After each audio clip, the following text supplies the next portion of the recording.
Gunsmoke, the story of the violence that moved westward with young America. The story of one man who moved with it. Mark Dillon, United States Marshal.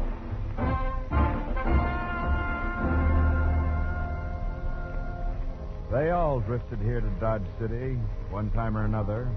The Buffalo Killers, the Saddle Bums, the Spoilers. It's the end of the track and the start of the wilderness, the dumping ground of odds and ends and beginnings and leftovers. The place to stop and take the kind of pleasure you need. The place to pass through, and sometimes it's a place to die. My part of it was a sun-baked shack, rent paid by the United States government, and a marshal's badge. Furnished free. I was at the window watching the heat plump itself with Kansas dust and roll in towards the town when the door opened. Your name Dillon? You the United States Marshal? She was about 50. Poke bonnet, gingham dress, beaded Indian moccasins for shoes. They said there was a steady marshal here in Dodge City. Been living for 6 months running. They've been lying to you. 4 months. They say you and your gun can break a man's heart at 50 yards. It's on your mind. Want you to saddle up and get down to Gouge Eye. Why? My husband. He owns the White Buffalo there. Roulette, music, drinks. They say the roulette wheel's crooked. I'll tell you what to do. There's a fella here in Dodge City named Sin Killer Stokes. Saves souls by the bushel. Trumpet playing and everything. You tell Sin Killer about your husband. In Gouge Eye, they kill a man who runs a crooked wheel. I don't want my husband dead. Well, look, ma'am, I don't even know you... Abigail Contuarius. That's my name. Yeah, well, Mrs. Contuarius, you don't need a marshal. You need an honest husband. He's no more crooked than you are. If he was, I wouldn't take none of his money. Sure. Don't sure me, Marshal. The money don't just mean money to me. It means books for Indian kids and writing stuff. Slates and all. Oh, a missionary. Me? With a gambler and a philanderer and a toper for a husband? I teach Indian kids. Teach them to behave and a little learning, that's all. Well, that's good work, ma'am. These towns could use more people like you. Don't sniff around me. You marshals are supposed to mean law and order and the rights of decent people. Gouge Eye could use some of that. You coming, or do I have to ride my mule some more? Ride it back to Gouge Eye. I'll be along. Make it soon, Marshal. There'll be a convulsion down there if you don't. It was night when the town of Gouge Eye loomed out of the wilderness and beckoned to me like a painted, skinny hag. If Dodge City had a sister, this was it. I rode up to the White Buffalo, started to tie my horse to a hitching post, twiddled to the shape of a Pawnee girl, when suddenly the gun in my back told me I wasn't alone. You won't like it here in Gouge Eye, Marshal. Pretty as it is, you won't like it. No? No, don't turn around, Marshal. I'm shy, I'm modest, I embarrass easy. Isn't that so, Harold? See? Harold thinks it's so. Harold had his tongue clipped. Apaches. Maybe it was too long. Oh, that's not a genteel thing to say to Harold, Marshal. He takes offense easy. I'm new here. Back in Dodge City, the etiquette's a little more formal. Then go back to Dodge. We're happy here in Gouge Eye, like little birds. You could spoil it. I was invited. Special invitation. Yeah? Well, the dance is over. Now, Harold, now! I told you wouldn't like it in Gouge Eye, Marshal.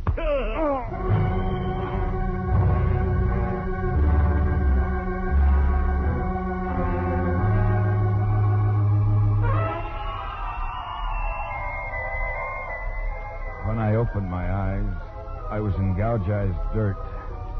I knew I'd never forget that voice and that crazy giggle. I picked myself up and waited till the town stopped its dizzy dance. On its third time around, I spotted a horse trough and stuck my head in it to get rid of the blood on my face. I finally pushed my bones through the swinging doors of the White Buffalo. A girl leaned against the bar, strumming a guitar. Black hair, slender. Something profane and exquisite was distilled into her features. She watched me across the room, and when she spoke, it was as if she hadn't quit singing. Buenos noches, Chico. Evening. Oh, a marshal. A marshal with a cut face and a muddy badge. You buy girls' drinks, Marshal? Here's a buck. Buy yourself one. Where can I find the owner? Over there by the poker table. Which one? The goatee and pompadour. Thanks. Come back to me, Chico. They call me Tamar. Tomorrow, huh? Maybe I will.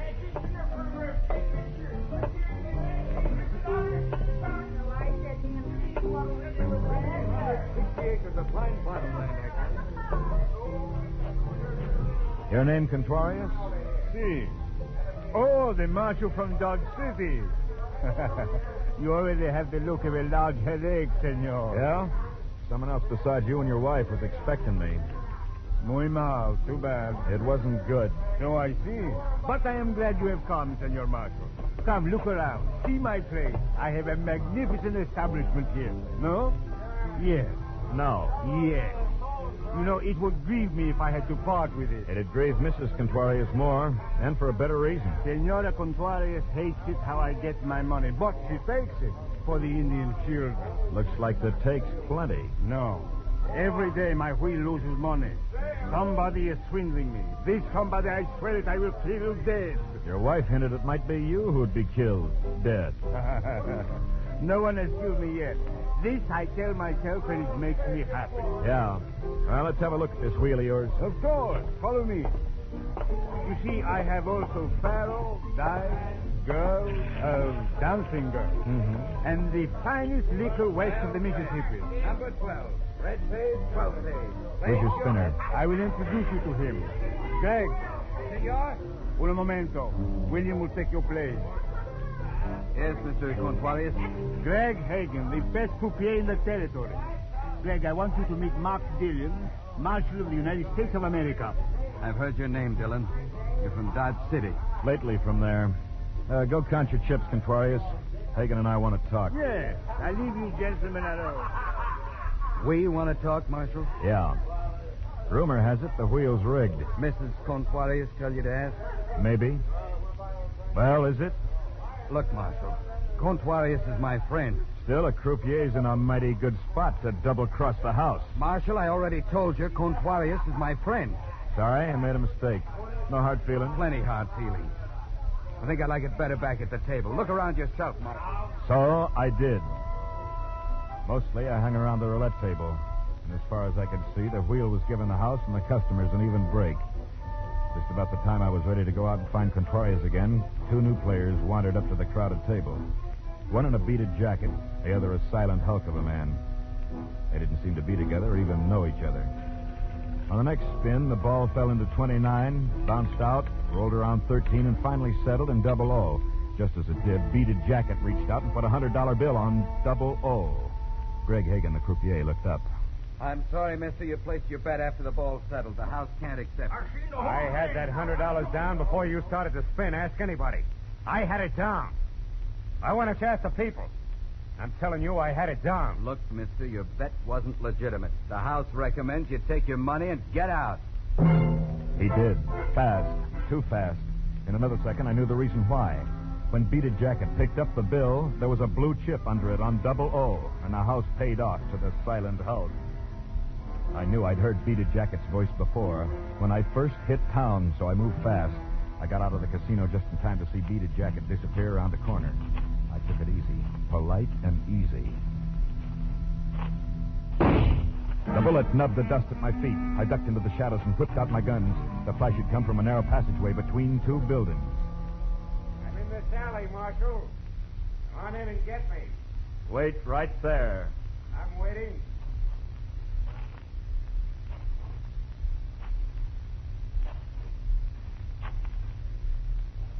I'll strike a match. I want to see your face when it happens to you. Try me. No. You shoot first. You'll miss, you know that, Marshal. But I won't, because your gun flash will tell me where you are. Real clever. That was clever what you did back at the White Buffalo. Honest Injun. Tell me about it. You and your friend. That was Harold, huh? The giggle with the talent for pistol whipping? Tell me all about it. You throw down a $100 bill with a blue chip underneath it after the ball drops. You get yourself thrown out. Harold, who never made a bet at all, collects 35-1. Oh, did Harold do that? Did you do that, Harold? Good. And there he was, framed in the entrance of the alley. I was caught between them. Beaded jacket and a mute called Harold. The big guns in Harold's hands turned over and over. His face held all the evil in the world. You're right, Harold. Take him. He was shooting waist high along the wall, and he was getting close. There was only one thing to do, and I couldn't miss. You shot Harold, Marshal. That was your mistake.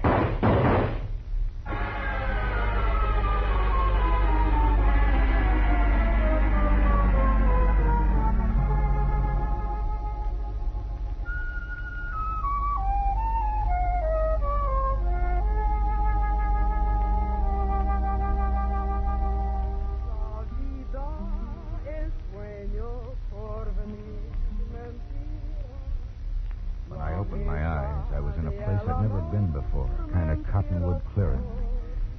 I eased the wound in my shoulder, and from across a smoldering campfire, I saw her. Tamar.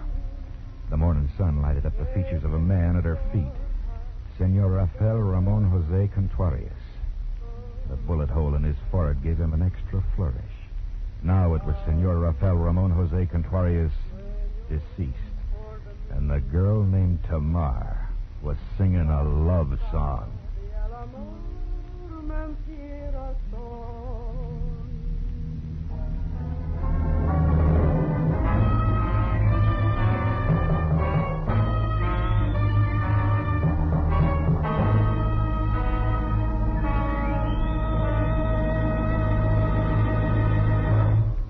Back to Gunsmoke in just a moment. Combining modern detective methods with secrets of the mysterious East, the Green Llama offers CBS listeners a new thrill now on Sundays. Once he has heard of a crime or an injustice, Jethro Dumont, a wealthy young American just returned from 10 years in Tibet, brings into play his quick wit and knowledge of illusion to thwart the evildoers. Join him Sundays as he continues his fight against crime on this side of the Pacific, wearing green, the color of Tibetan justice, aided by Tulku, his trusted lieutenant. The Green Llama is a feature presentation of most of these same CBS stations. And now back to Mark Dillon, United States Marshal, and Gunsmoke.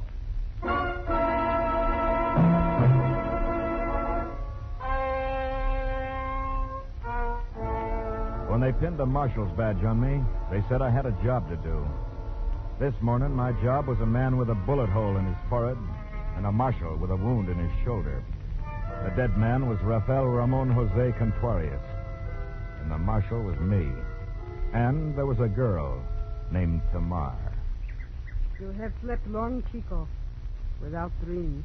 How do you know there were no dreams, Tamar? Because I saw death give you a little piece of himself, and then ride away on his black pony. Yeah, I'm lucky. How did I get here? Senor Contuarius and I brought you here. The wagon over there in the burro. You are muy lucky, Chico. The bullet was for your heart, but it spent itself in your shoulder. It was not your time to die. But it was Contuarius' time to die, huh? Perhaps his grave has been empty too long. And you knew him well? See, I knew him. Well enough to kill him? I did not kill him. Senor Contuarius was my protector. What did he protect you from? Himself? I like your mouth better when it is gentle, Chico. Then who did kill him? I do not know. While we were here trying to help you, a bullet came out of the darkness and found Contuarius. How come you picked this place? It is a place Senor Contuarius and I knew well. Oh, like that, huh? It is a place where Senor Booth would not look for you if he knew you were still alive. Booth? Oh, so that's his name, the man in the beaded jacket. How come he didn't finish me? When we heard the shots, Senor Contuarius and I ran out of the White Buffalo.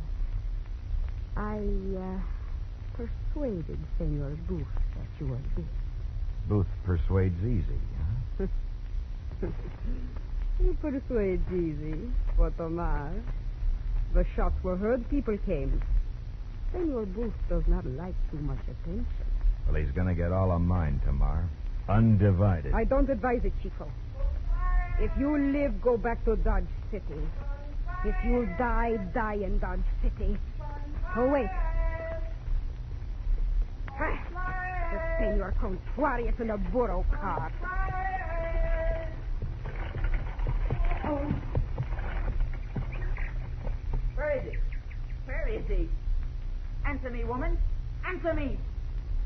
There, senora. Behind the marshal. The marshal? Hello, Marshal. They said you'd been killed. Get up, Contuarius. Get up. He's dead, ma'am. Oh. He shouldn't be lying here on the cold ground. I'll lift him up into the cart. I will help you, senora. If you so much as touch him, I'll kill you. Come along. Contuarius. You're pretty strong to lift him yourself. I've done it before. You're hurt, Marshal? I'll be all right. You can come too if you want. Take you back to town. Look, ma'am, I'm sorry about... Sorry? You should never have left Dodge City. All it got me was a dead husband. Get in.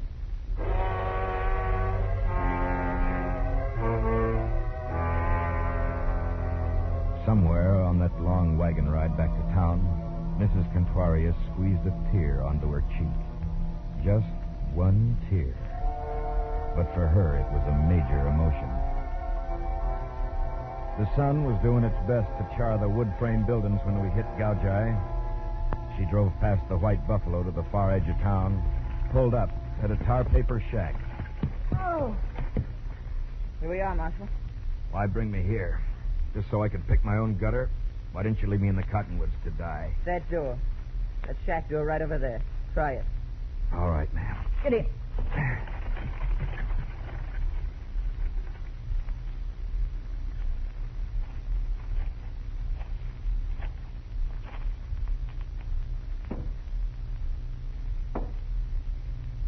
Yeah? Well, Marshal, I heard you were dead. Hey, you're hurt. Come on in. Thanks. Who sent you here? Mrs. Contuarius. Huh? You better cut away that shirt. Why'd she send me here, Greg? Not neat, Marshal. Not neat at all. Why here, Greg? Lie still. I'll get some things. You haven't answered my question. I do things with my hands, Marshal. Spin roulette wheels. And extract bullets between spins. You a doc? Yeah, I'm a doc. Was. Had a shingle. Nice, shiny one. And they said I couldn't have it anymore. Malpractice, they said. What you looking at? That roulette wheel on the table over there. Don't you get enough practice at the White Buffalo? Don't strain yourself, Marshal. I won't. I'm not too much alive. But I once knew a croupier clever enough to spin the wheel so that the ball would drop in any slot he wanted. That'd be pretty hard to prove, wouldn't it, Marshal? Yeah, it would. Now, you want that wound fixed? Uh-huh. I'll bite my lip real hard. Do that, Marshal. It's a nice pose.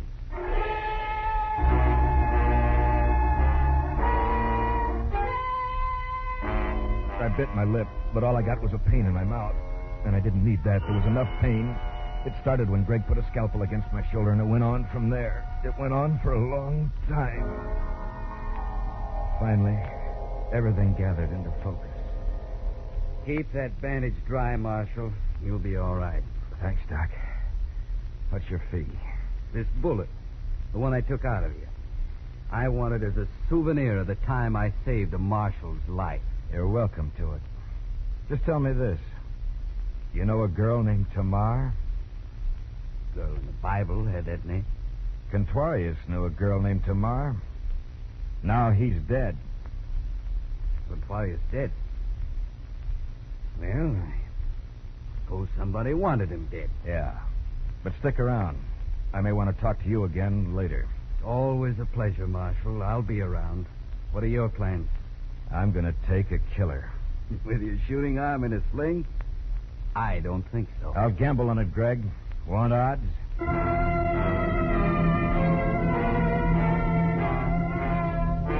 I got up and left Greg's shack. Taking a killer needed a little preparation. And right now, preparation meant talking to Mrs. Contuarius. But something stopped me.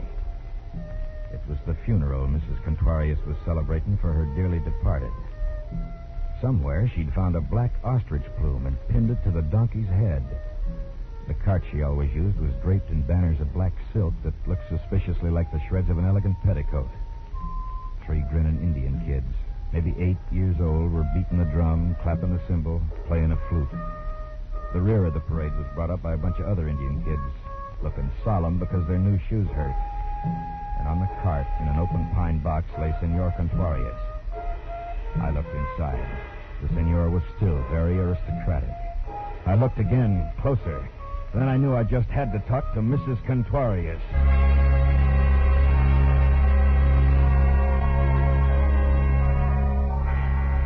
It was maybe an hour later when she drove up to the White Buffalo alone, her cart empty and stripped to the banners. She looked uncomfortable in her black cotton. Lend me your good arm, Marshal. I don't want to rip this dress. Yes, ma'am. There you are. Nice funeral, ma'am. Thanks, Marshal. Kids behaved real nice, didn't they? Yeah. You done a good job on them, ma'am. Thanks. You haven't been very successful, have you, Marshal? Maybe that's your fault. Maybe you haven't told me enough. About what? About Tamar and your husband, for instance. What about Tamar and my husband? This about them, ma'am. They were real good friends. That could be a reason for you to kill your husband. Could, Marshal, but it wasn't. Maybe he was killed because he found out who was cheating his wheel and you didn't. But I did. Then why don't you take him? You want me to take Greg Hagen? Greg, I don't believe it. Hagen's an honest man, as honest as you are, Marshal. Can you prove what you're saying? I don't know. But I'm sticking around to see if I can. And I'm sticking around to see if I can bring in a killer. Who is it? Maybe you? Maybe Greg? Maybe Booth, the man in the beaded jacket? Maybe even the girl named Tamar. Then come on in and have a drink. You look peaked. I followed her into the casino. In an hour, it began to fill up. I hid myself behind the stairs where I had a clear view of the roulette table and waited. About 8, she walked through the door. Tamar. Tamar in a dress of red. Tamar buckled with silver. She strolled over to the table and put some chips on the black as Greg spun. There was no sign of recognition between them. 7 black. 7 pays, black pays. Place your bet. On the next spin, Tamar won again. Then she lost. She doubled her bets and won more times than she lost. After a while, she stopped playing colors and switched to single numbers, 35-1. She kept on winning, about 1 out of 4. In an hour, there was roughly $20,000 stacked in front of her. And in an hour, there wasn't any doubt they were a team, and Greg was spinning a crooked wheel. 13 black. 13 pays, black pays. Well, you're lucky. You're very lucky tonight, Tamar. Tonight, senora. I am always lucky at your tables, no? Not as lucky as tonight. Sorry, men, this is a private table from now on. You can all move over to the second row, right over there. Private table, senora? Yes, just you and this gentleman. Mrs. Contreras was playing it smart. The man she thumbed at over her shoulder was Booth in his beaded jacket. I could have made my move then, but I decided to wait for the piece to play itself out. Mrs. Contreras was getting them all together, and this show was too good to spoil. Greg, Booth, and Tamar. This is my last spin. That's all right, Tamar. All Mr. Booth wants is just one spin. Right, Mr. Booth? Yeah, just one spin. With a little lady. But I was... Mr. Booth, huh? Yeah. Well, I suppose it is all right. Spin the wheel, Greg. We'll spin. Once more. Bueno. All of my money on number 1. Number 1, huh? That's a good number. Number 1. I'll take 10,000 in gold on number 1.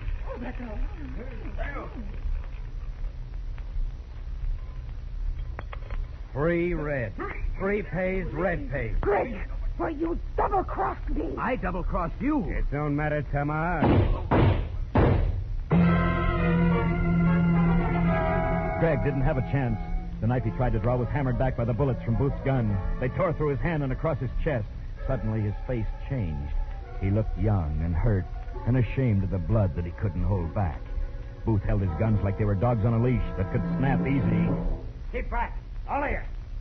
Marshal, you can quit playing possum now. It'd make me real happy if you try to follow it. Pick up the money and let's go, Tamar. Nobody move. Nobody move. You let him get away, Marshal. I don't think so, ma'am. He'll be wanting to finish me off. I'm going to give him his chance.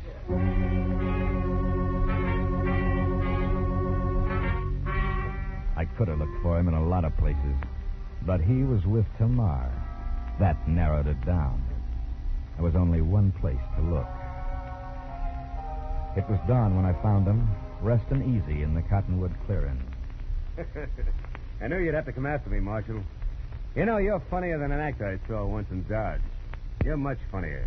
Maybe you laugh too easy, Booth. Like you kill too easy. Marshal, with his gun arm and a sling, chasing a killer. Go away, Marshal. Go away while there is still time. I got nothing but time. I'll wait. That's where you're wrong, Marshal. You got no time at all. Yeah? Go! Chico, this I do not believe.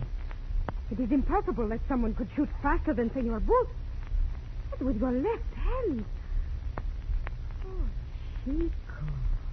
You are so very quick with your gun. I like that about a man. Take it easy, Tamar. Come on, let's go. Go? Oh, not now, Marshal. There is time.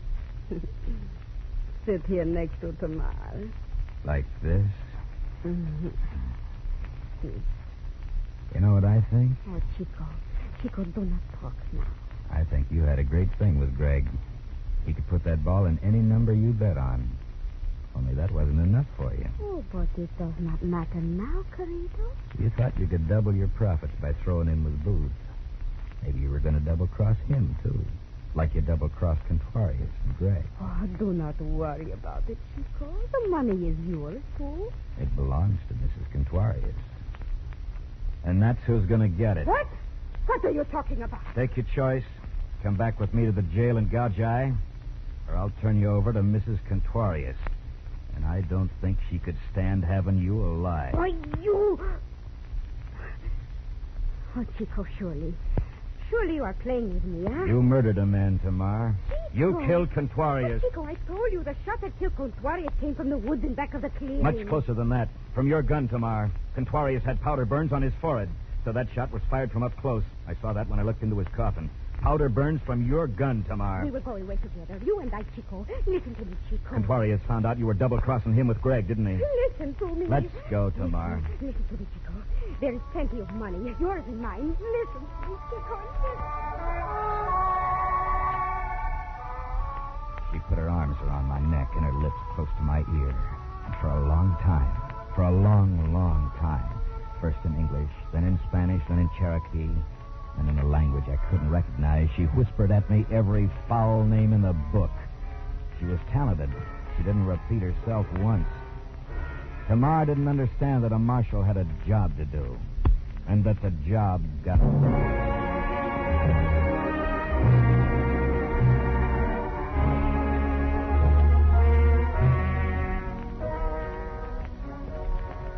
On the way back to Dodge City, I came across a cottonwood clearing I'd never noticed before. I rode down into it. Small animal scurried off a log and lost itself in the shadows. Then I was alone. For a time after that, for a long time after that, I thought about Tamar. They'd given her guitar, but I knew she wouldn't be singing much longer. The rest of the way home, the country was dust. It got inside of my mouth, and it stayed there.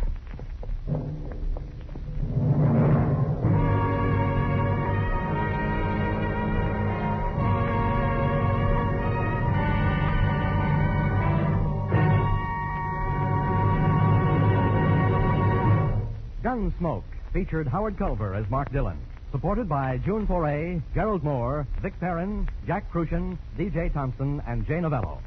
Music was composed and conducted by Del Castillo. The original story, by Morton Fine and David Friedkin, was directed by Richard Sandville. This is Alan Botzer to Gunsmoke, and another thrilling adventure with Mark Dillon, United States Marshal.